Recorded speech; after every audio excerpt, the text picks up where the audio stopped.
আমি সারা বিশ্বের মানুষ, দল মত, ধর্ম নির্বিশেষে সকল মানুষের কাছে আমার অনুরোধ, আপনার বিবেক আছে, আপনার বুদ্ধি আছে, আপনাকে আপনার ব্রেন আছে, আল্লাহ আপনাকে সব কিছুই দিয়েছে।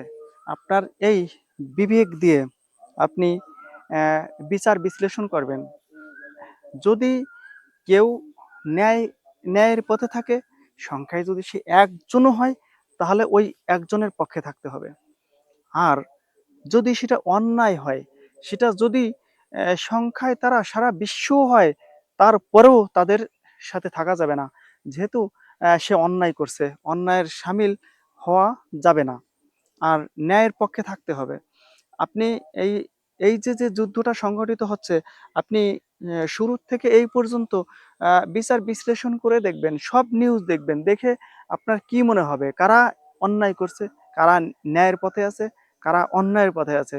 যারা ন্যায়ের পথে থাকবে অবশ্যই তাদের জন্য দোয়া করতে হবে, তাদের সাহায্য সহযোগিতা করতে হবে, তাদেরকে সব দিক দিয়ে উৎসাহিত করতে হবে, তাদের পক্ষে কথা বলতে হবে। যারা অন্যায় কাজ করে তাদের নিন্দা করতে হবে। এটা সবার জন্য অনুরোধ থাকলো আমার আজ। আল্লাহ হাফেজ।